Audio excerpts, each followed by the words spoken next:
Hello everyone, आकार IAS के YouTube channel पे आप सभी का स्वागत है। तो इस लेक्चर में हम लोग द हिंदू का एडिटोरियल एनालिसिस करेंगे। हम लोग देखेंगे कि जो अलग अलग एग्ज़ाम्स होते हैं, जैसे यूपीएससी हो गया या आपका स्टेट पब्लिक सर्विस कमीशन के एग्ज़ाम्स हो गए, तो उनके प्रीलिम्स एंड उनके मेंस के पॉइंट ऑफ व्यू से हम एडिटोरियल्स को कैसे समझें एंड क्या इंपॉर्टेंट फैक्टर्स हैं और किस तरीके से पर्सपेक्टिव से हमें एडिटोरियल्स पढ़ने चाहिए, कौन से पढ़ने चाहिए, उन चीज़ों के बारे में हम इसमें डिस्कशन करेंगे एंड समझेंगे कि एडिटोरियल्स में ऑथर क्या कहना चाह रहे हैं। मेरा नाम है मृणाल कुमार। आज है 12 जनवरी, फ्राइडे। तो चलिए देखते हैं क्या इंपॉर्टेंट कंटेंट है आज का। सबसे पहला आपका इंडियन पार्लियामेंट के ऊपर आया है, थोड़ा एक एनालिसिस आया है। अभी रिसेंटली दिसंबर में जो पार्लियामेंट में इंट्रूजन हुआ था उसके ऊपर आर्टिकल आया है। उसके बाद अभी बांग्लादेश में इलेक्शन कंडक्ट हुआ है एंड वहाँ पे नई सरकार आई है, तो एक उसका वो ऊपर आर्टिकल आया है।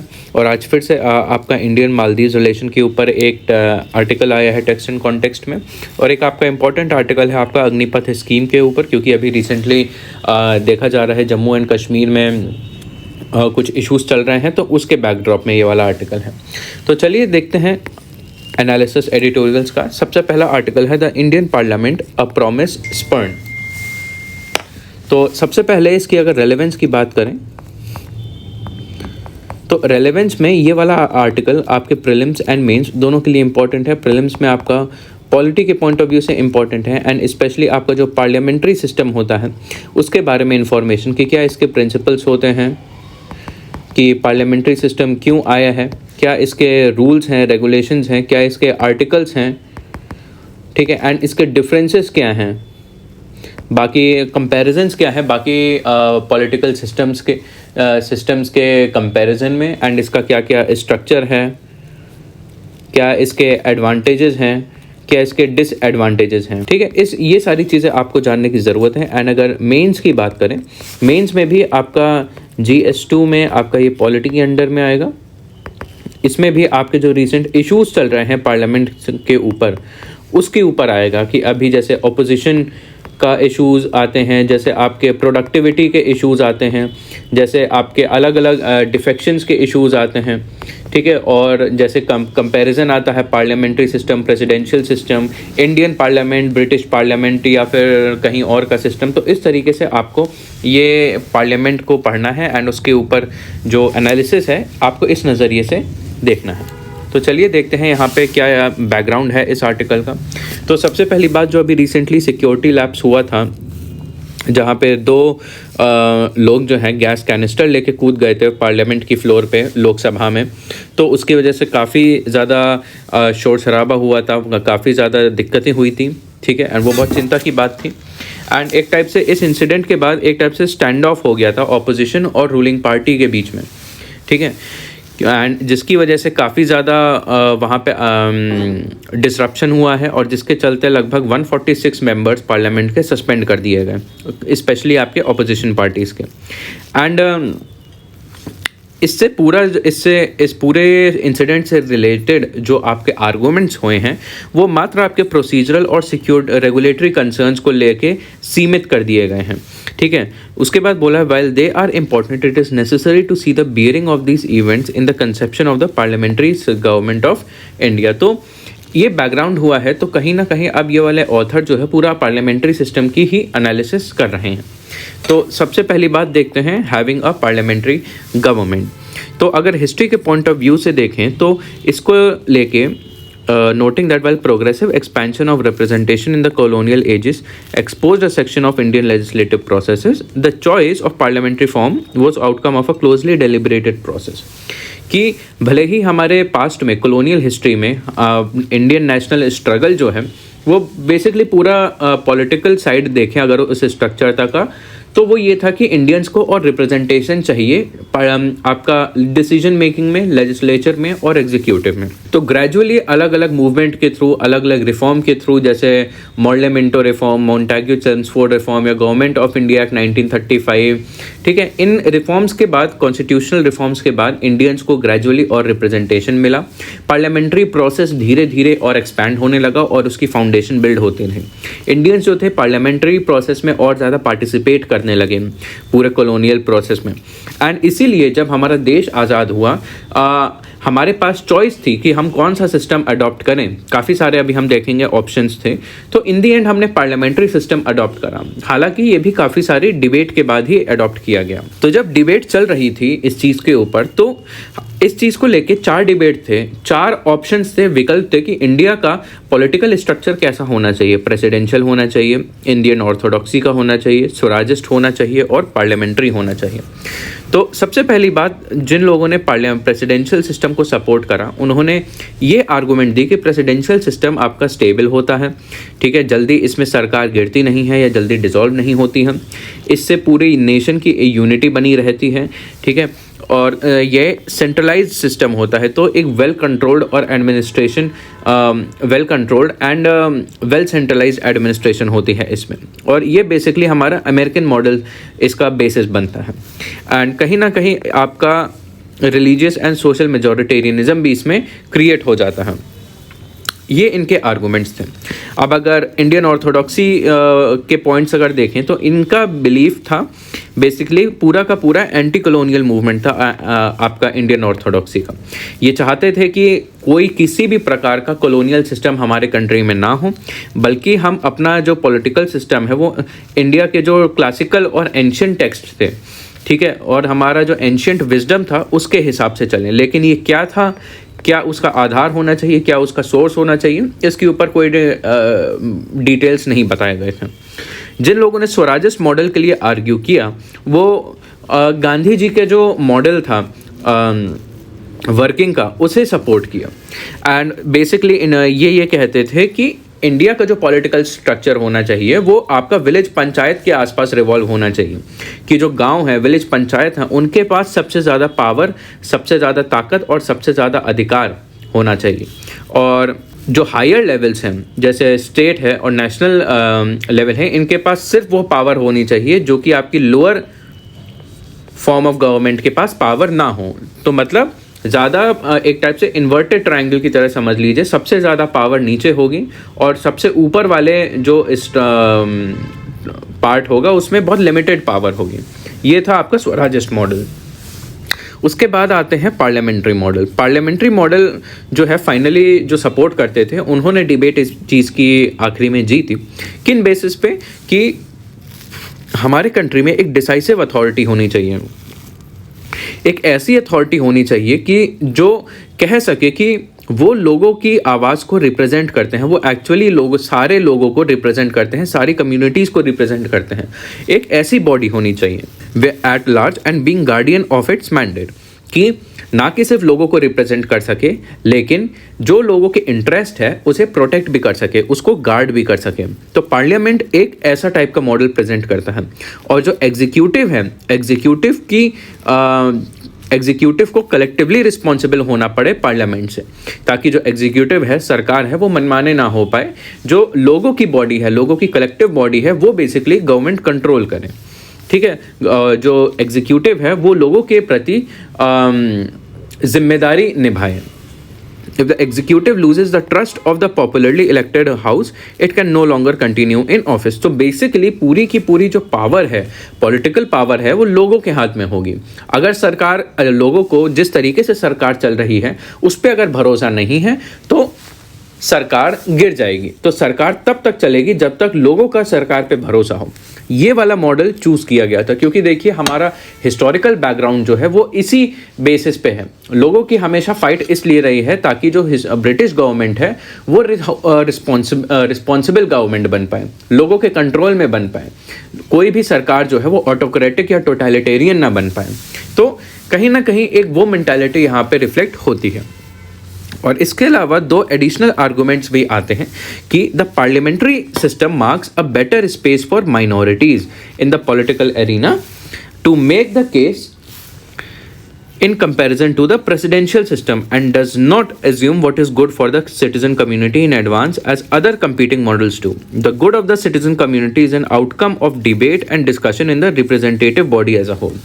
तो इसके अलावा और 2 आर्गुमेंट दिए कि जो पार्लियामेंट्री सिस्टम है, देखिए जो प्रेसिडेंशियल सिस्टम है वो आपका मेजॉरिटी रिप्रेजेंटेशन पे डिपेंड करता है। प्रेसिडेंशियल सिस्टम में कहीं ना कहीं जो माइनॉरिटी ओपिनियन है जिन लोगों के हिसाब से सरकार नहीं बनती है, कुछ जो वो वाला सेक्शन होता है वो लेफ्ट आउट हो जाते हैं, लेकिन पार्लियामेंट्री सिस्टम में उनको भी मौका मिलता है अपनी आवाज़ उठाने का।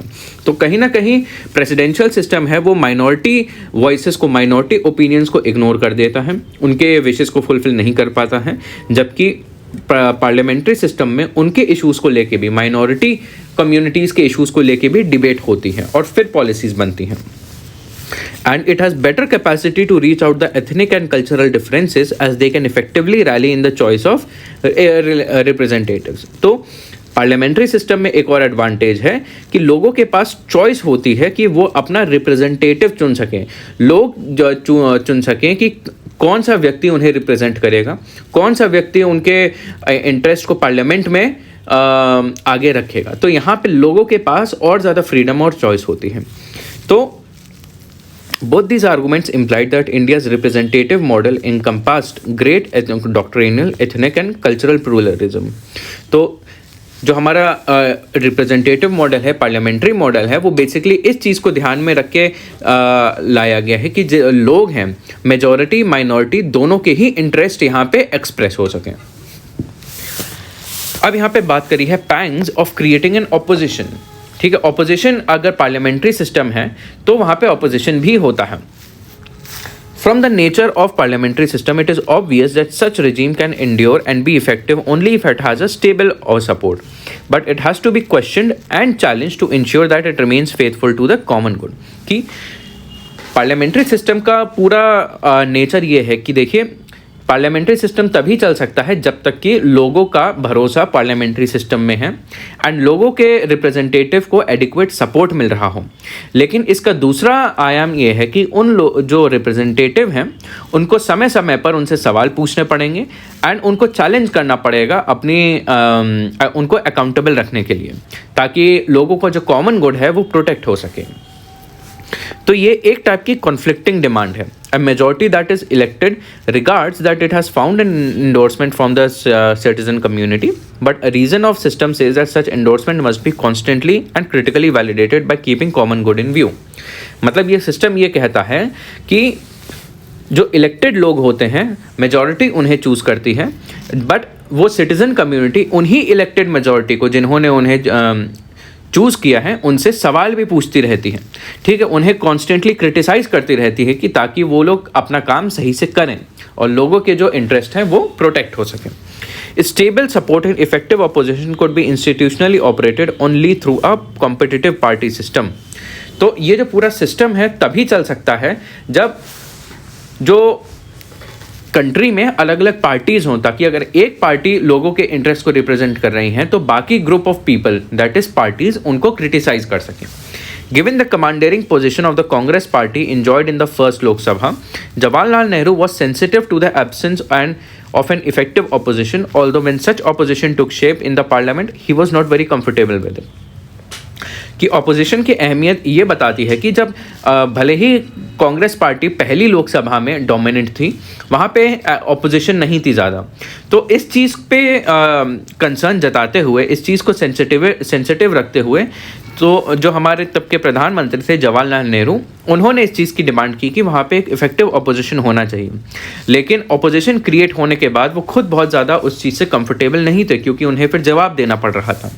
It is also important to point out that once opposition found its effective voice within the house, those radical voices which initially claimed what they took route to franchisee to wreck the parliament from within were largely absorbed within it. And ये चीज़ भी ध्यान रखने वाली है कि first Lok Sabha में जब आगे चल के ऑपोजिशन राइज किया, तो ऑपोजिशन में वो लोग थे जो ब्रिटिशर्स के टाइम पे ब्रिटिश को अपोज करते थे इस बेसिस पे कि वो पार्लियामेंट में एंटर करेंगे ताकि पार्लियामेंट को अंदर से वीकन कर सकें। लेकिन इंडिपेंडेंट इंडिया में जब वही लोग ऑपोजिशन बने, तब वो पूरे पार्लियामेंट्री सिस्टम में रेडिकलाइज ना होके उसमें अब्जॉर्ब हो गए थे। और यहाँ पे फिर बात करते हैं प्रेजेंट स्टेट की। Given the centrality of the parliament to India's chosen public life, its security breach is a breach inflicted on the nation as a whole. कि पार्लियामेंट जो है अब आज के समय में पूरा का पूरा इंडिया को दर्शाता है, तो अगर पार्लियामेंट में सिक्योरिटी ब्रीच हो रहा है, कहीं ना कहीं ये पूरे नेशन को अफेक्ट करता है। The demand of opposition To make this issue central in parliament is therefore understandable. तो आज के समय में जो अब ऑपोजिशन का रोल है, ऑपोजिशन ये डिमांड कर रहा है कि ये सिक्योरिटी ब्रीच को एक सेंट्रल इशू बनाया जाए, तो उनकी ये मांग बहुत जायज़ है. In this context, it was the duty of leadership of the both houses to ensure necessary assurances and explain the lapses. It did not seem that the present leadership exerted itself in that direction. कि दोनों Lok Sabha and Rajya Sabha दोनों का दायित्व बनता है कि इस चीज़ को एक्सप्लेन किया जाए, ऑपोजिशन को एक्सप्लेन किया जाए, जवाब देना चाहिए कि ऐसा क्यों हुआ. लेकिन आज की जो प्रेजेंट लीडरशिप है इस चीज़ में बहुत ज़्यादा खरी नहीं उतर रही है. On the contrary, they converted the insistent demand of the opposition, however excessive it might be, as an affront to working on the parliament. उनकी जो डिमांड थी कि इसमें इंक्वायरी की जाए कि क्यों ऐसा हुआ, उसको मॉडिफाई कर दिया, ये कह के कि जो ऑपोजिशन है पार्लियामेंट की वर्किंग को अच्छे से प्रोसीड नहीं होने दे रहा है. There are a range of parliamentary committees. The presiding officers could have taken up the opposition into confidence to form a committee. तो उसके अलावा ये कह रहे हैं ऑथर कि इस अप्रोच के अलावा ऐसा भी किया जा सकता था कि जो डिमांड है ऑपोजिशन की, ताकि उनकी भी नीड सेटिस्फाई हो जाए, उनको एक कमेटी बना देनी चाहिए जो कमेटी सिक्योरिटी ब्रीच को एनालाइज करेगी, ठीक है, उसके ऊपर स्टडी करेगी ताकि ऑपोजिशन जो है उसको कॉन्फिडेंस में लिया जा सके. ठीक है. Was the leadership of the house no toeing to the executive at the expense of their dignity? While the opposition in the present parliament is not a paragon of parliamentary virtue, it is the responsibility. It is also important to restate the principle that it is not the truth that a ruling dispensation upholds that serves its claims to rule, but its ability to defend the course that it pursues as the truth.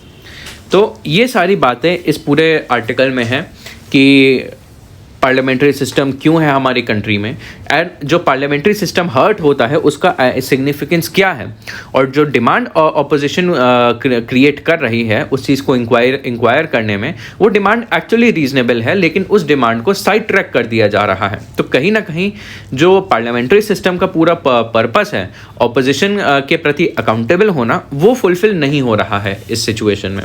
ये है इस पूरे article का gist. उसके बाद है a Bangladesh one party state and India's options. तो इसकी रेलेवेंस क्या है? रेलेवेंस ये है, आपका ये थोड़ा मेंस ओरिएंटेड आर्टिकल है, स्पेशली आपका GS2 में इंडिया इंटरनेशनल रिलेशनशिप में इंडिया एंड नेबरहुड रिलेशंस के ऊपर. ठीक है. और यहाँ पे इंडो बांग्लादेश रिलेशंस, इस पॉइंट ऑफ व्यू से आपको पढ़ना है कि अभी इसमें क्या रिसेंट डेवलपमेंट हुआ है. यहाँ पे अभी इलेक्शंस कंडक्ट हुए हैं, एंड इलेक्शंस में जो इंडिया की जो फेवरेबल गवर्नमेंट है, जो गवर्नमेंट इंडिया को फेवर करती है, वो फिर से पावर में आई है, एंड वहाँ पे लीडरशिप किसके हाथों में आई है? फिर से शेख हसीना के अंडर में. एंड ध्यान में रखने वाली बात है कि इस पूरे इलेक्शन को जो अपोजिशन है बांग्लादेश का, उसने पूरा का पूरा बॉयकॉट किया. मतलब जो इलेक्शन जो अपोजिशन वाले जितने भी लोग थे इस पार्टी के, किसी ने भी वोट नहीं दिया. तो वो ये जो पार्टी है ये सिर्फ अपने वो सपोर्टर्स के वोट के माध्यम से ही जीती है. तो इस चीज़ को लेके काफ़ी सारा क्रिटिसिज्म क्रिएट किया जा रहा है कि वहाँ का जो इलेक्शन है वो फ्री एंड फेयर नहीं हुआ है. तो कहीं ना कहीं इस चीज़ को लेके सवाल उठ रहे हैं, लेकिन इंडिया इस बात से खुश है कि इंडिया को सपोर्ट करने वाली गवर्नमेंट वहाँ पे फिर से आ गई है. तो इस पूरे सिनेरियो को इस आर्टिकल में एनालाइज किया है. तो बैकग्राउंड क्या है इसका? India has been joined by China and Russia in congratulating Bangladesh Prime Minister Sheikh Hasina in her return to power in yet another election without the participation of the principal opposition, National Party Jamaat-e-Islami Coalition. तो India के साथ China और Russia ने बांग्लादेश को congratulate किया शेख हसीना के प्रधानमंत्री बनने पे. उन ऐसे इलेक्शन में जहाँ पे जो ऑपोजिशन का जो गठबंधन है जिसका नाम है नेशनल पार्टी जमात इस्लामी, इन्होंने वोट ही नहीं दिया, पार्टिसिपेट नहीं किया. Unlike China and Russia, India is a functional democracy and will have to live with allegations of United States type double standard of democracy at home and supporter for autocracies for abroad to suit strategic interest. तो India जो है China और Russia के मुकाबले ज़्यादा deeply democratic state है. India actual में democracy है, खुद को क्लेम करता है और एक्चुअल में डेमोक्रेसी की तरह फंक्शन करता है. लेकिन इंडिया जो ये काम कर रहा है, इंडिया ये पोर्ट्रे कर रहा है कि इंडिया डेमोक्रेसी को सपोर्ट करता है, लेकिन इंडिया डेमोक्रेसी सिर्फ अपने कंट्री में सपोर्ट करता है, लेकिन बाकी देशों में जो अनडेमोक्रेटिक तरीके से इलेक्शन हो रहे हैं उनको भी सपोर्ट करता है। तो ये एक टाइप से डबल स्टैंडर्ड है, एंड इंडिया को ये दूसरे देश जो हैं इस चीज़ को लेके इंडिया पे आरोप लगा रहे हैं, लेकिन इंडिया को फिर भी इस चीज़ को एक्सेप्ट करना पड़ेगा, क्योंकि इंडिया जो है यहाँ पे अपने स्ट्रैटेजिक इंटरेस्ट ज़्यादा ध्यान में रख रहा है। With Mrs Sheikh Hasina back in power for a record 5th time, तो यह शेख हसीना जो है 5वीं बार यहाँ पे इलेक्ट हुई हैं। India stands assured of the continuity in excellent bilateral relationship. Sheikh Hasina हैं, ये इंडिया को काफ़ी ज़्यादा सपोर्ट करती हैं, इंडिया के रिलेशंस को बहुत ज़्यादा सपोर्ट करती हैं। तो इंडिया इस मामले में सिक्योर है कि अगले टर्म तक, अगले 5 साल या 4 साल के लिए इंडिया और बांग्लादेश की रिलेशनशिप अच्छी रहेगी। एंड इंडिया के जो काफ़ी सारे सिक्योरिटी और कनेक्टिविटी कंसर्न्स थे वो कंटिन्यू हो पाएंगे अच्छी तरीके से। But she cannot turn Bangladesh into one party state and count on India support as often tends to. लेकिन यहाँ पे एक क्रिटिसिज्म किया जा रहा है कि बांग्लादेश जो है सारे ऑपोजिशन पार्टी जो है उसको बॉयकॉट करा है, एंड एक पार्टी के माध्यम से ही वहाँ की सरकार आई है, लेकिन बांग्लादेश इस सिस्टम को बहुत ज़्यादा समय तक कंटिन्यू नहीं कर सकती और ये सोचे कि इंडिया उसे कॉन्स्टेंटली सपोर्ट करेगा। तो इस चीज़ को बांग्लादेश को ध्यान में रखने वाली बात है। तो अब यहाँ पे पूरे इश्यूज क्या हो रहे हैं, आपके इरेगुलरिटीज़ के क्या क्या समस्या आ रही हैं। The world's most populous democracy having to back a friendly government sustain by 3 highly controversial elections it's uneasy on India's image as global big player. तो इंडिया पे यहाँ पे सवाल खड़े होते हैं कि इंडिया जो है दुनिया की सबसे बड़ी डेमोक्रेसी है, एंड ऐसे देश से इंडिया के अच्छे संबंध है जहाँ पे इलेक्शंस के ऊपर बहुत ज़्यादा कंट्रोवर्सी है। तो कहीं ना कहीं ये इंडिया को एक अच्छी इमेज के तौर पे नहीं दर्शाता है कि इंडिया खुद तो डेमोक्रेसी है, लेकिन ऐसे देश जिनकी डेमोक्रेसी अच्छी नहीं है, जिनकी डेमोक्रेसी के ऊपर सवाल उठते हैं, इंडिया उनको भी सपोर्ट करता है।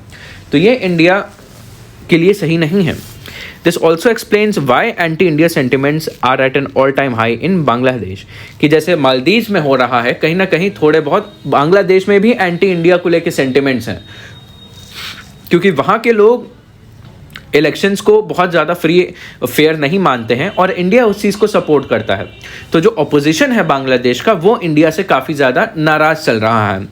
वहाँ के अपोजिशन में काफ़ी सारे एंटी इंडिया सेंटिमेंट्स हैं। India support for increasing autocratic regime sustained by a rigged and non-participatory election has not gone down well, especially with the youth who resent the massive corruption through the large-scale bank default, extensive money laundering, mismanagement of economy। तो India का जो ये attitude है कि वहाँ का जो autocratic regime है, ऐसा बताया जा रहा है, उसको सपोर्ट करना, तो वहाँ का जो यूथ है, लगभग 60% यूथ है, वो इससे बहुत ज़्यादा खुश नहीं है, क्योंकि कहीं ना कहीं इंडिया जो है वो वहाँ का एक टाइप से बायस्ड इलेक्शन को सपोर्ट कर रहा है। एंड यूथ इस बात से वहाँ का काफ़ी ज़्यादा नाराज़ है कि जो शेख हसीना वाली गवर्नमेंट है काफ़ी ज़्यादा करप्ट गवर्नमेंट है। वहाँ पे काफ़ी सारे उनकी गवर्नमेंट बैंक डिफ़ॉल्ट करती है, मनी लॉन्ड्रिंग करती है, इकोनॉमी सही से नहीं संभाल पाती, एंड वहाँ पे काफ़ी ज़्यादा इन्फ्लेशन हो रहा है। तो इंडिया इस तरीके की गवर्नमेंट को सपोर्ट कर रही है जो अब बांग्लादेश का जो यूथ है पसंद नहीं कर रहा है। एंड जो इंडिया का स्ट्रैटेजिक पार्टनर है यूनाइटेड स्टेट्स और यूरोपियन एंड एशियन एलाइज जो हैं, इन्होंने भी बांग्लादेश के इलेक्शन के ऊपर काफ़ी ज़्यादा क्रिटिसिज्म किया है, उसके ऊपर सवाल खड़े करे हैं। तो इस सिचुएशन में जो इंडिया के बाकी जो मित्र राष्ट्र हैं उनसे भी अच्छे संबंध बनाने में अब इंडिया को थोड़ी समस्या हो सकती है, क्योंकि वो जो चीज़ पसंद कर रहे हैं इंडिया उस चीज़ को पसंद नहीं कर रहे हैं, इंडिया उस चीज़ को सपोर्ट कर रहा है, एंड कहीं ना कहीं फिर इंडिया को डिफेंड भी करना पड़ेगा इस चीज़ को। Difficult for India to defend elections where large scale false voting under the active watch of the uniformed officers has been reported to boost voter turnout। And ऐसा भी बताया जा रहा है कि वहाँ पे इलेक्शन मैल प्रैक्टिसेस भी हो रही हैं, वहाँ पे इलेक्शंस के लिए काफ़ी सारा करप्शन हो रहा है, काफ़ी ज़्यादा फॉल्स वोटिंग हो रही है, वो भी सारा का सारा यूनिफॉर्म्ड फोर्सेस के प्रेजेंस में। उसके बाद बताया है एडवाइजर्स लॉन्ग शैडो। तो ये जो एलिगेशंस करे जा रहे हैं बांग्लादेश पे कि बांग्लादेश जो है अब एक वन पार्टी पुलिस स्टेट बनता जा रहा है, मतलब बांग्लादेश जो है बस को अब एक ही पार्टी जो है वही गवर्न कर रही है, मतलब कि एक टाइप से अथॉरिटेरियनिज्म वहाँ पे डेवलप हो रहा है और पुलिस स्टेट के तौर पे उसे बताया जा रहा है कि पुलिस स्टेट क्या, जो वन पार्टी है वो वहाँ की पुलिस स्टेट यूनिफॉर्म्ड फोर्सेस में जो आर्म्ड पर्सनल है उनको इस्तेमाल करके सारा का सारा पावर ग्रैब कर रही हैं। तो बांग्लादेश को अब इस तरीके से क्रिटिसाइज किया जा रहा है। लेकिन वहाँ के जो शेख हसीना के एडवाइज़र हैं सलमान एफ रहमान, वो इस चीज़ को जस्टिफाई करते हैं कि बांग्लादेश ऐसा नहीं है। जो अब बांग्लादेश में आज के समय में ऑपोजिशन एग्जिस्ट नहीं कर रहा है, वो उसको इंडिया से कंपेयर कर रहे हैं कि इंडियन पार्लियामेंट में भी ऑपोजिशन नहीं है, ठीक है, क्योंकि जो कांग्रेस है that fail to get mandatory 10% seats. तो कहीं ना कहीं वो इंडिया को, अपनी सिचुएशन को इंडिया से कंपेयर कर रहे हैं कि हाँ हमारी कंट्री में वन पार्टी सिस्टम है, ऑपोजिशन नहीं है, लेकिन हमें सपोर्ट जिससे मिल रहा है जो कि इंडिया है, उसकी कंट्री में भी एक ही पार्टी है और एक बहुत ज़्यादा स्ट्रांग ऑपोजिशन नहीं है। एंड अब यहाँ पे चिंता जताई जा रही है क्योंकि ये जो एडवाइज़र हैं सलमान एफ रहमान, ये काफ़ी ज़्यादा विवादों से घिरे हुए हैं, ठीक है, जैसे स्कॉट अलग अलग स्कैम हो गए, मनी लॉन्ड्रिंग हो गया, बैंक डिफ़ॉल्ट हो गया, इलेक्टोरल फ्रॉड हो गया कि ऐसा बताया जा रहा है कि इन्होंने 18 साल से कम के बच्चों को प्रेरित किया कि जाके वो वोट करें या फिर उनके माध्यम से वोटिंग करवाई और कई बार वोटिंग करवाई उनसे अपनी पार्टी को लाने के लिए, और ये सारी चीज़ें कैमरा में कैप्चर हुई थी। एंड उसकी जो कंपनी है, उनकी जो कंपनी है उसमें काफ़ी सारा क्रोनी कैपिटलिज्म का बताया जा रहा है, एलिगेशंस कर रहा है, जो कि उनकी इकोनॉमी को खाया जा रहा है। एंड इनका जो पॉलिटिकल इन्फ्लुएंस है शेख हसीना के ऊपर वो काफ़ी ज़्यादा है, जिसकी वजह से वो अब एक टाइप से डी फैक्टो प्राइम मिनिस्टर के तौर पे बताए जा रहे हैं। तो ऐसे एक पर्सनैलिटी से ऐसा टाइप का हमें जस्टिफिकेशन सुनने को मिल रहा है। एंड इसके अलावा ये और भी चीज़ों में इन्वॉल्व हैं, जैसे क्या कहते हैं, इस पार्टी का जो इस्लामिस्ट एजेंडा है उसको एक नई दिशा दिखाने की कोशिश कर रहे हैं। एंड ये काफ़ी सारे इस्लामिस्ट ग्रुप को क्रिएट कर रहे हैं गवर्नमेंट में, जैसे हिफाजत ए इस्लाम, जो कि आपका सरकारी प्लान है आपका 560 मॉडल मॉस्क कम इस्लामिक कल्चरल सेंटर बनाने का। एंड जैसे ही शेख हसीना अपने 4th कॉन्सिक्यूटिव टर्म के लिए ऑफिस में आती हैं, सबसे पहले तो वो इंडिया को ट्रस्टेड फ्रेंड, भरोसेमंद दोस्त की तरह वो डिस्क्राइब करती हैं।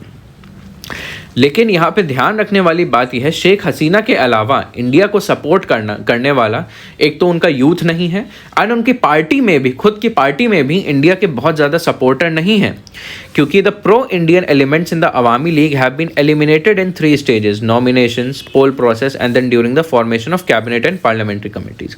तो इंडिया का जो सपोर्ट है बांग्लादेश में वो एक बहुत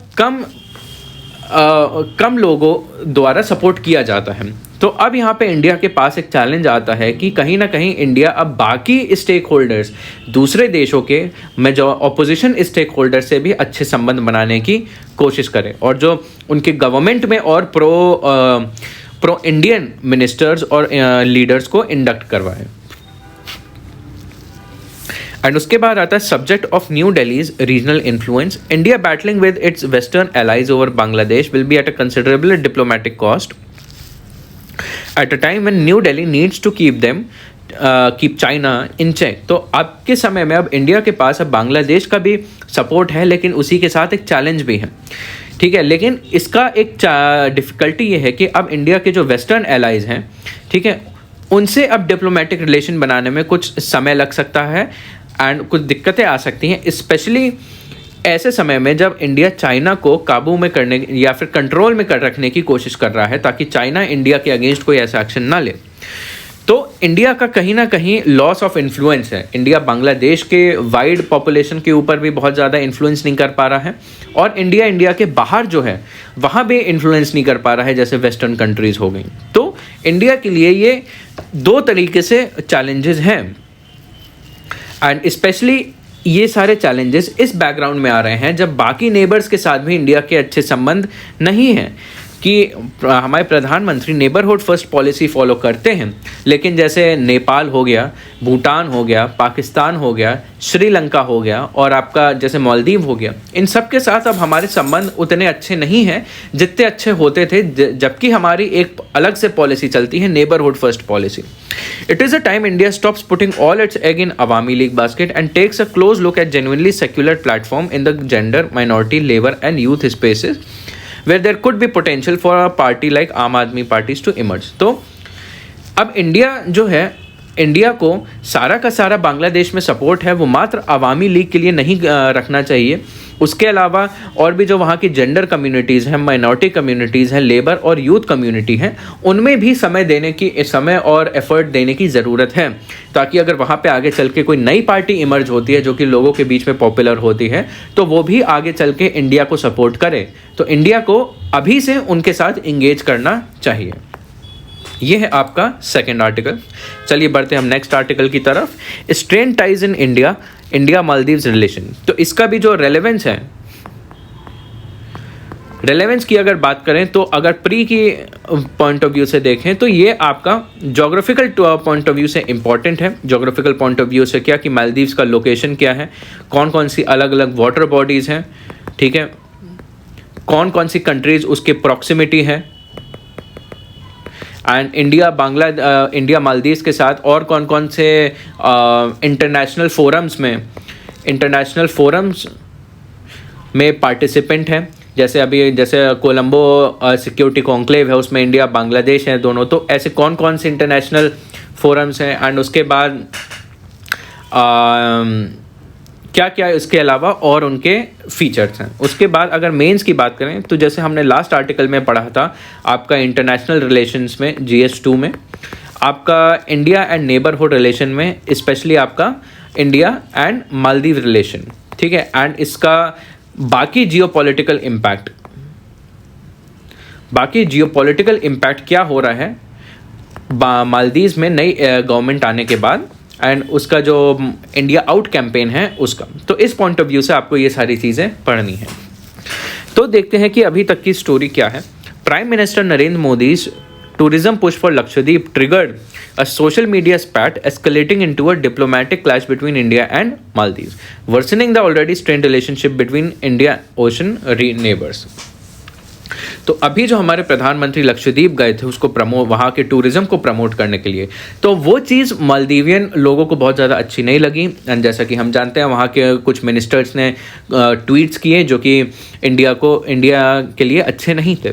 अब इसके बाद डिप्लोमेटिक तौर से काफ़ी ज़्यादा क्लैश होने लगे इंडिया और मालदीव के बीच में, और ये सारा इस बैकग्राउंड के बीच में है जब इंडियन ओशन रीजन में इंडिया के बाकी इंडियन ओशन नेबर्स के साथ संबंध अच्छे नहीं हो पा रहे हैं। कहने का मतलब है संबंध बाकी कंट्रीज के साथ खराब हो रहे हैं हमारे। Disparaging remarks led to suspension of 3 Maldivian ministers. तो जब ये हुआ, ट्वीट्स किए गए, तो उसके तुरंत बाद मालदीवियन मिनिस्टर्स का सस्पेंशन कर दिया गया, जिसकी वजह से बुकिंग्स हो गई, ट्रैवल्स हो गई। उसके बाद बॉयकॉट मालदीव्स जो है ट्रेंड करने लगा आपके सोशल मीडिया पे। तो ये सब तब हुआ स्पेशली जब वहाँ के जो नए प्रेसिडेंट इलेक्ट हुए हैं आपके मोहम्मद मुइज़ू, उनका जो इंडिया आउट कैंपेन है उसके बाद। तो ये बेसिकली सब कुछ आपका इन दोनों फैक्टर्स की वजह से हो रहा है।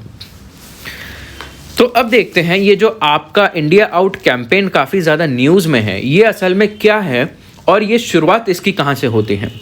तो मालदीव के बारे में सबसे पहली बात की है, it is the key maritime neighbour of India, ठीक है।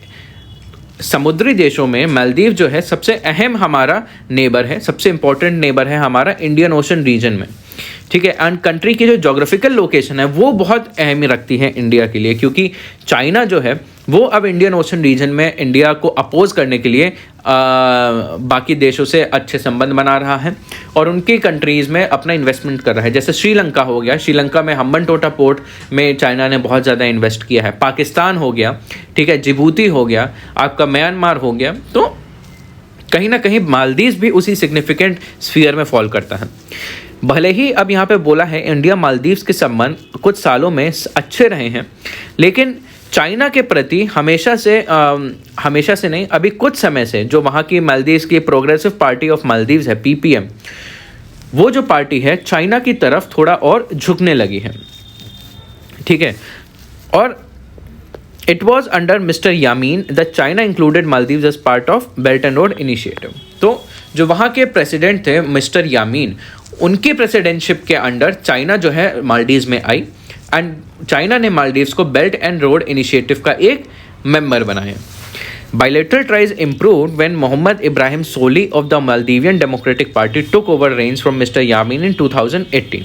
तो 2013 की अगर बात करें, 2013 से 2018 के बीच में वहाँ के प्रेसिडेंट मोहम्मद मिस्टर यामीन थे।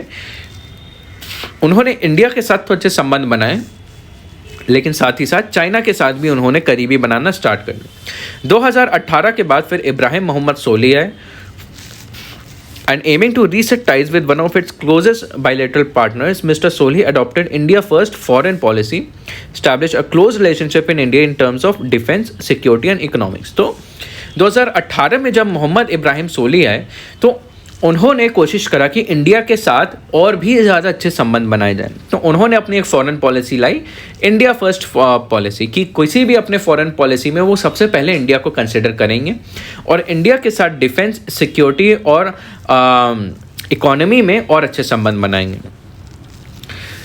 लेकिन जब ऐसा होने लगा और इंडिया और मालदीव्स के हाई लेवल मिलिट्री एक्सचेंज होने लगे, ठीक है, इंडिया की मिलिट्री जो है मालदीव में जाने लगी, मालदीव की इंडिया में जाने लगी, तो मालदीव्स में कहीं ना कहीं इस चीज़ को लेकर चिंता शुरू होने लगी, जिसकी वजह से इंडिया आउट कैंपेन शुरू हुआ। क्योंकि लोगों ने देखा कि इंडिया की मिलिट्री अब मालदीवियन टेरिटरी में दिखने लगी है, तो उन्हें चिंता होने लगी कि कहीं इससे हमारी कंट्री को खतरा ना हो, एंड इसकी वजह से काफ़ी ज़्यादा अपोजिशन आने लगा।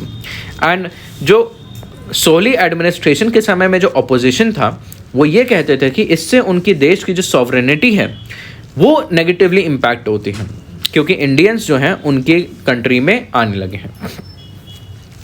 और स्पेशली जब उठरू थीला फलहू डील जो हुई, यूटीएफ डील जो होती है जो थी आपकी 2021 में हुई, जिससे आपका national defence force coast guard harbour develop होने लगा, इस चीज़ को लेके और ज़्यादा क्रिटिसिज्म होने लगा, क्योंकि अब इंडिया वहाँ पे मिलिट्री प्रोजेक्ट्स स्टार्ट कर रहा था। इस चीज़ को लेके और ज़्यादा इंडिया आउट कैंपेन इंटेंसिफाई हो गया। तो जो इंडिया एंटी इंडिया कैंपेन था, लोगों के बीच में ऐसी फीलिंग थी कि इंडिया को ऐसा नहीं करना चाहिए, इंडिया का मिलिट्री प्रेजेंस मालदीव में नहीं होना चाहिए। वो 2023 के प्रेसिडेंशियल इलेक्शन में एक मेन एजेंडा बन गया। एंड जो आपके प्रेसिडेंट यामीन थे, जिन्होंने 2013 में आके China belt and road initiative में इंक्लूड हुए, वो इस चीज़ को स्पीयर हेड कर रहे थे।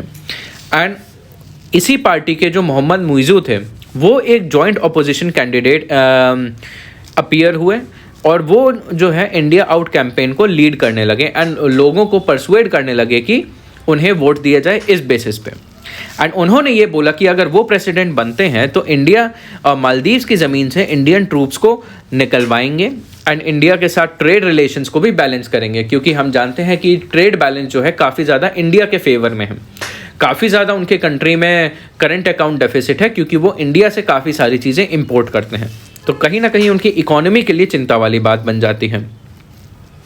एंड जब उन्होंने इलेक्शन जीता, उन्होंने 54% वोट के साथ इलेक्शन जीता नवंबर में, एंड वो वहाँ के 8th प्रेसिडेंट बने। तो सबसे पहली चीज़ जो दिखाती है कि उनके आने के बाद में वहाँ की फॉरेन पॉलिसी शिफ्ट हुई, वो ये था कि इंडिया फर्स्ट पॉलिसी को ना फॉलो करके वो सबसे पहली जगह जो अपनी फॉरेन विजिट की वो उन्होंने तुर्की की है, ठीक है, in his first official visit. और अंकारा के बाद वो उसके बाद गए यूएई, एंड यूएई के बाद अब वो चाइना जा रहे हैं, जहाँ पे प्रेसिडेंट शी जिनपिंग के साथ वो मिले हैं। एंड उन्होंने चाइना को एक valued ally and integral collaborator के तौर पे उनसे बात करी है, उनको लेबल किया है। तो चाइना के साथ वो अच्छे संबंध बना रहे हैं। तो अब सवाल होता है कि ऐसा क्यों है कि प्रेसिडेंट मुइज़ू ने इंडियन सोल्जर्स को विड्रॉ करने को कहा। तो ये जो डिसीजन है कि इंडियन सोल्जर्स अब मालदीवियन सॉइल पे नहीं होने चाहिए, प्रेसिडेंट बनने के बाद ये सबसे पहला उन्होंने डिसीजन लिया एंड उन्होंने बोला कि वो मालदीव की सॉवरेनिटी और इंडिपेंडेंस को मेंटेन करने के लिए ये कर रहे हैं, ठीक है। लेकिन इसको लेके न्यू दिल्ली ने थोड़ी डिसअपॉइंटमेंट जताया एंड उनसे बोला कि इस चीज़ को वो एक दूसरे अच्छे नज़रिए से देखें, ठीक है। इसके अलावा वो जब प्रेसिडेंट मुइज़ो और प्रधानमंत्री मोदी जो थे COP28 क्लाइमेट समिट में UAE में मिले थे, तब उन्होंने ऐसा क्लेम किया कि मिस्टर मोदी जो थे उन्होंने इंडियन सोल्जर्स को उनके ज़मीन से हटाने की डिमांड से एग्री कर लिया, जबकि इंडियन गवर्नमेंट ये कहती है कि इस चीज़ के डिस्कशन अभी कंक्लूड नहीं हुए हैं, they are only ongoing. तो जो मालदीव का जो हेजिटेंस है कि तुरंत नई गवर्नमेंट आने के बाद अब मालदीव इंडिया के साथ थोड़े संबंध रखने में हेजिटेट कर रहा है, ये इस बात का संकेत दिखाता है कि इस चीज़ से भी दिखता है कि इंडिया को मालदीव जो है इंडिया को बहुत ज़्यादा सपोर्ट या फेवर नहीं कर रहा है, क्योंकि अभी रिसेंटली जो कोलंबो सिक्योरिटी कॉन्क्लेव हुआ है वो भी, जिसमें इंडिया और मालदीव दोनों जाते हैं, उसमें इंडिया गया था लेकिन मालदीव ने पार्टिसिपेट नहीं किया था। उसके बाद है why did decision to revoke the survey pact with India cause a stir in the political circles. तो अभी इंडिया का एक सर्वे उनके साथ MOU चलता था, government cause a stir with decision to revoke, एक 2019 में देखिए सर्वे एग्रीमेंट हुआ था। इस एग्रीमेंट के तहत इंडिया जो है मालदीवियन जो वाटर्स हैं, वहाँ की जो वाटर बॉडीज़ हैं, उसमें सर्वे करने का एग्रीमेंट था, ठीक है। तो ये भी बोला कि जो इंडिया का जो सर्वे है कहीं ना कहीं मालदीव्स की नेशनल सिक्योरिटी को हर्ट करता है। एंड दिसंबर में ये बोला गया कि ये जो सर्वे है अभी तक चला आता रहा है बड़े अच्छे से, एक टाइप से साइंस एंड रिसर्च वाला जो सर्वे था, इस चीज़ को अब डिसकंटिन्यू किया जाए और अब इसको रिन्यू नहीं किया जाएगा। एंड ऐसा बताया जा रहा है कि उन्होंने अब जो रिफ्यूज़ करा है इस पैक्ट को, इस MOU को रिन्यू करने का on the basis of sensitivities about sovereignty, वो एक टाइप से कहीं ना कहीं चाइना को और प्रमोट करने के लिए है, ताकि अब इंडिया को हटा के चाइना की शिप्स आके इंडियन ओशन में सर्वे करें, वो इस चीज़ को और बढ़ावा देने के लिए है। तो ये सारी चीज़ें हैं जो अभी चल रही हैं एंड ये उसका एनालिसिस था कि क्या क्या नई गवर्नमेंट आने के बाद चेंजेस हुए हैं। सबसे पहली बात तो इंडियन सोल्जर्स को हटाया है, उसके बाद उस इंडिया को लेके काफ़ी ज़्यादा नाराज़गी जताई है।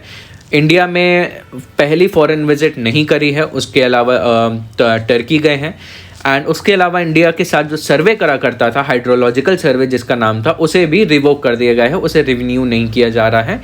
ये कह के कि ऐसी बात बताई जा रही है कि इंडिया के साथ नहीं चाइना के साथ मालदीव करना चाह रहा है। तो ये है पूरा एनालिसिस। उसके बाद आपका आता है आखिरी, Agnipath scheme was brought after consultations army chief. तो इसका अगर रेलेवेंस देखें, रेलेवेंस में अगर प्रीलिम्स की बात करें तो अलग अलग जो स्कीम्स लाती हैं गवर्नमेंट, उसके बारे में जो इन्फॉर्मेशन है या डिटेल्स हैं आपके, वो आपको पता होने चाहिए। तो यहाँ पे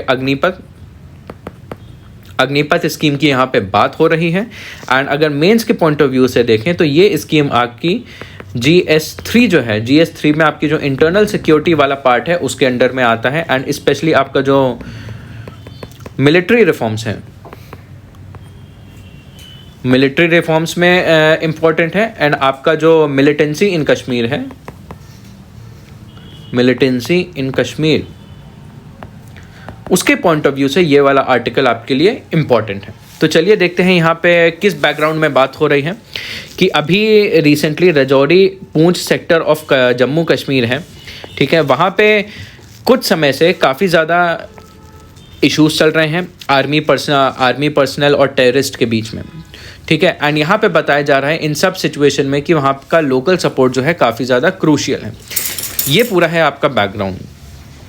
और वहाँ पे जो काफ़ी सारे इंटरनल सिक्योरिटी इश्यूज चल रहे हैं, टेररिस्ट इंसिडेंट्स चल रहे हैं, वहाँ पे अब आर्मी कह रही है कि लोकल कम्युनिटी का वहाँ पे अब सपोर्ट बहुत ही ज़्यादा इम्पॉर्टेंट बन गया है। एंड ऐसा जो एलिगेशंस है कि आर्मी की कस्टडी में वहाँ पे कुछ लोगों की डेथ हो गई है, उसको ध्यान में रखते हुए ये बताया जा रहा है कि आर्मी जो है ह्यूमन राइट्स वायलेशन के प्रति, जम्मू कश्मीर में ह्यूमन राइट्स वायलेशन के प्रति ज़ीरो टॉलरेंस रखता है। और अग्निपथ स्कीम के बारे में बोला कि the final framework came about after an iterative process after consultation and took into account whatever issues we had to put across. तो जो आर्मी लीडरशिप है उनसे अभी रिसेंट इंसिडेंट को लेके उनसे इंटरव्यू चल रहा था, तो वहाँ पे जम्मू कश्मीर के बारे में बताया। एंड जो आपका अग्निपथ स्कीम है उसको लेके अब कुछ समय हो गया है, तो उसके इम्प्लीमेंटेशन पे भी कुछ सवाल उठाए गए उनसे, जिनका उनसे जवाब मांगा गया। तो सबसे पहले बात उठती है ह्यूमन राइट्स वायलेशन की, जो आजकल सुनने में मिल रहा है जम्मू कश्मीर में आर्मी की कस्टडी में। तो यहाँ पे ये बताया गया कि तो जो आर्मी के लीडरशिप हैं, जो वहाँ पे जनरल हैं, उन्होंने बताया my guidance to the soldiers and commanders there is unambiguous in terms of respect for human rights and zero tolerance on actions on that account. The army chief statement comes in wake of allegations of recent civilian death in army custody. तो जब उनसे पूछा गया कि army custody में civilians की death हुई, तो उन्होंने ये बताया कि उनके जो इंस्ट्रक्शंस हैं आर्मी पर्सनल की तरफ वो बहुत क्लियर हैं एंड ह्यूमन राइट्स वायलेशन की तरफ उनकी जीरो टॉलरेंस पॉलिसी है कि कोई किसी भी तरीके का ह्यूमन राइट वायलेशन नहीं होगा। एंड उन्होंने क्लियर गाइडलाइंस लिख रखी हैं कि सोल्जर्स को क्या करना चाहिए, क्या नहीं करना चाहिए। एंड कोशिश करी जा रही है कि सोल्जर जो है पूरे प्रोफेशनल मैनर में काम करें। ठीक है, जो जनरल पांडे हैं highlighted several measures being taken to improve the situation, of which first is strengthening of Army's human intelligence network, as well as those of other agencies, and also outreach to the local population. We have enhanced our deployment in those areas. तो उसके बाद जब पूछा गया कि वो और क्या क्या कदम उठा रहे हैं कि ऐसे इंसिडेंट ना हों, उससे रिलेटेड ये बोला कि उन्होंने अपने इंटेलिजेंस नेटवर्क को और स्ट्रॉन्ग बनाने की कोशिश करी है, जो आर्मी का ह्यूमन इंटेलिजेंस नेटवर्क, और इसके अलावा जो लोकल पॉपुलेशन है उसके साथ भी उन्होंने इंगेज और अच्छे तरीके से इंगेज करना शुरू कर दिया। जो लोकल कम्युनिटीज़ हैं, जो लोकल समुदाय हैं वहाँ पे उनके साथ और बेटर कम्युनिकेशन बनाना, उनके बीच में ट्रस्ट क्रिएट करना, उनके प्रति कॉन्फिडेंस क्रिएट करना, ये आर्मी ने अब करना शुरू कर दिया है। Strengthening the Army's ability to get technical intelligence in terms of communication and better synergy with other agencies and local and central police force is also key, the Army Chief said. तो ये चीज़ें बताई गई हैं कि वहाँ पे और वो इन स्टेप्स क्या ले रहे हैं। अब उसके बाद यहाँ पे अग्निपथ स्कीम के बारे में डिस्कशन किया, जिसमें इससे पहले जो आर्मी चीफ थे उन्होंने ये बताया था अग्निपथ स्कीम के बारे में कि armed forces had been taken by surprise, कि आर्मी जो है, आर्म्ड फोर्सेस जो है इस स्कीम को एक्सपेक्ट नहीं कर रही थी, जो कि जून 2022 में लॉन्च करी थी। एंड इसका पर्पस क्या था? Short term recruitment of soldiers, sellers and airman for 4 year period. तो ही इलैबोरेटेड, जब उनसे पूछा गया कि इस चीज़ का करंट स्टेटस क्या है, कि उन्होंने बोला the acceptability, positivity and integration of the Agniveers in the unit is happening well. जो ट्रेनिंग के बाद अब जो उस स्कीम को लेके लोगों के बीच एक्सेप्टेबिलिटी है, उसके बीच में जो पॉजिटिविटी है, और अग्निवीर जो अब इंटीग्रेट हो रहे हैं वो काफ़ी अच्छी तरीके से हो रहे हैं। हाँ, इन सब चीज़ों को लेके कुछ चैलेंजेस हैं, जैसे ट्रेनिंग में चैलेंजेस हो गए, ठीक है, जो कि टैक्टिकल लेवल पे जो चैलेंजेस हैं ट्रेनिंग में, एंड उसको लेके एडजस्टमेंट्स किए जा रहे हैं, जैसे ट्रेनिंग पीरियड को लिमिट करना, फायरिंग स्टैंडर्ड को रेगुलेट करना। तो एक तरह से अग्निवीर जो स्कीम है अच्छी चल रही है, उसमें कुछ चैलेंजेस हैं जिनको टैकल किया जा रहा है। एंड जब उनसे पूछा गया कि चाइना के बॉर्डर पे क्या स्थिति है, तो उन्होंने ये बोला कि स्थिति अभी स्टेबल बट सेंसिटिव है, कि अभी सिचुएशन अच्छी है, लेकिन अगर कुछ इंसिडेंट होता है तो वो काफ़ी ज़्यादा क्रूशियल हो सकता है। And we need to talk to find a solution to address the balance issues between the two sides. Operational preparedness is very high, deployment is both robust and balance. तो इस सब का सोल्यूशन यही है कि दोनों देशों को इस चीज़ को लेके बात करनी चाहिए, इस चीज़ को लेके हल ढूंढना चाहिए। तब तक आर्मी का जो ऑपरेशनल प्रिपेयर्डनेस है, आर्मी जो है हर चीज़ के लिए अभी वहाँ पे तैयार है, एंड काफ़ी भारी मात्रा में आर्मी वहाँ पे तैनात भी है। और जब वहाँ पे उनसे म्यांमार बॉर्डर की बात करी, तब उन्होंने बोला कि ये म्यांमार बॉर्डर एक चिंता का विषय है, क्योंकि म्यांमार आर्मी जो है और म्यांमार में अभी काफ़ी ज़्यादा इश्यूज़ चल रहे हैं। वहाँ की आर्मी वहाँ के लोगों से काफ़ी ज़्यादा जूझ रही है। वहाँ के लोग आर्मी पे अटैक कर रहे हैं एंड काफ़ी सारे जो पर्सनल्स हैं, आर्मी पर्सनल्स हैं म्यांमार के, वो बॉर्डर से क्रॉस करके अब इंडिया आ रहे हैं, जैसे मिज़ोरम में और मणिपुर में। तो ये इंडिया के लिए एक प्रॉब्लमेटिक इशू बन सकता है। तो ये यहाँ पे काफ़ी सारे इंटरनल सिक्योरिटी एंड आपके बॉर्डर इश्यूज़ को लेके काफ़ी अच्छा यहाँ पे डिस्क्रिप्शन दे दिया गया है इस वाले आर्टिकल में। तो आई होप आपको आज का लेक्चर यूज़फुल लगा होगा। अगर आपको कोई भी कंसर्न है, कोई भी क्वेश्चन है या कोई भी इशू है तो आप कमेंट में पूछ सकते हैं, आपको उसका जवाब मिल जाएगा। Till then see you in the next editorial analysis. Thank you.